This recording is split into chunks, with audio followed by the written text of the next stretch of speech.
Évangile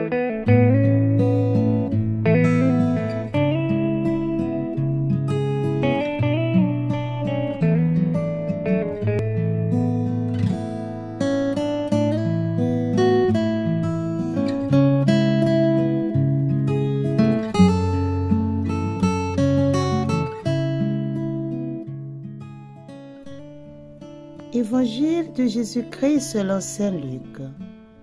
En ce temps-là, quelques Sadducéens, ceux qui soutiennent qu'il n'y a pas de résurrection, s'approchèrent de Jésus et l'interrogèrent.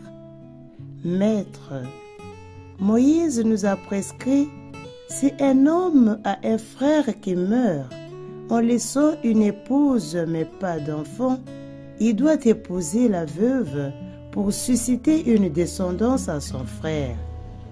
Or, il y avait 7 frères. Le premier se maria et mourut sans enfant. De même, le deuxième, puis le troisième épousèrent la veuve. Et ainsi tous les 7. Ils moururent sans laisser d'enfant. Finalement, la femme mourut aussi. Eh bien, à la résurrection, cette femme-là, duquel d'entre eux sera-t-elle l'épouse, puisque les 7 l'ont eue pour épouse? Jésus leur répondit, « Les enfants de ce monde prennent femme et mari, mais ceux qui ont été jugés dignes d'avoir part au monde à venir et à la résurrection d'entre les morts ne prennent ni femme ni mari, car ils ne peuvent plus mourir.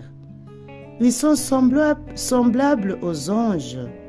Ils sont enfants de Dieu et enfants de la résurrection. Que les morts ressuscitent, Moïse lui-même le fait comprendre dans le récit du buisson ardent, quand il appelle le Seigneur le Dieu d'Abraham, le Dieu d'Isaac, le Dieu de Jacob. Il n'est pas le Dieu des morts, mais des vivants.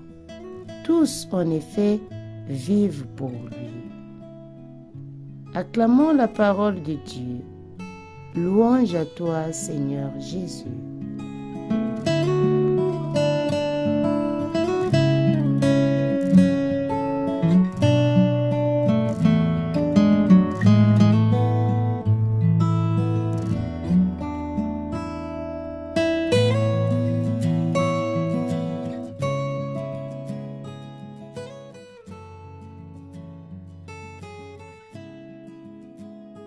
Il n'est pas le Dieu des morts, mais des vivants.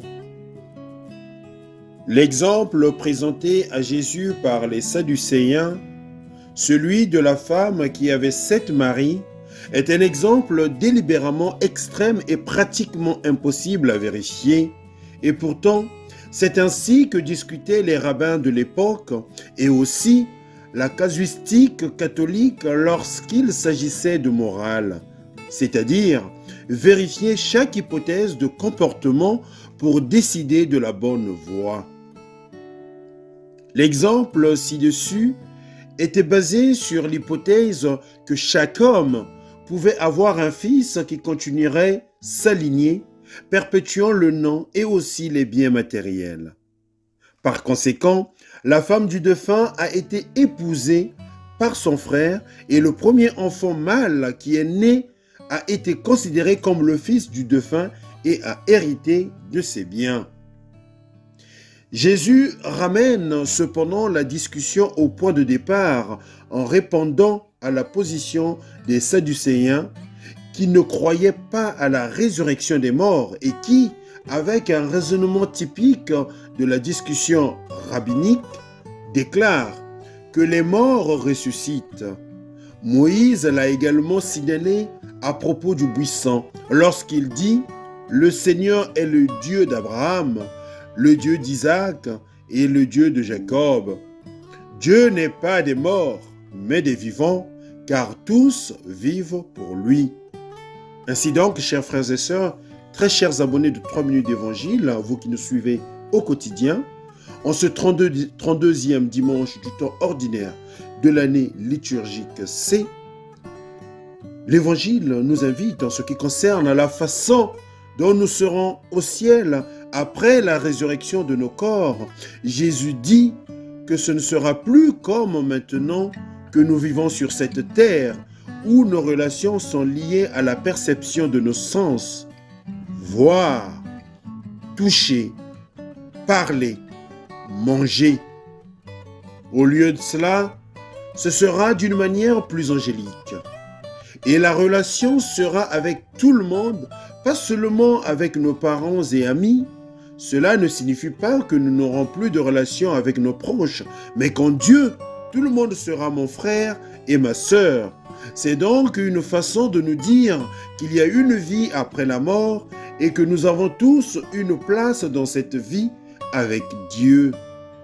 Ceux qui sont fidèles à la loi et à Dieu ressusciteront des morts et demeureront éternellement avec Dieu.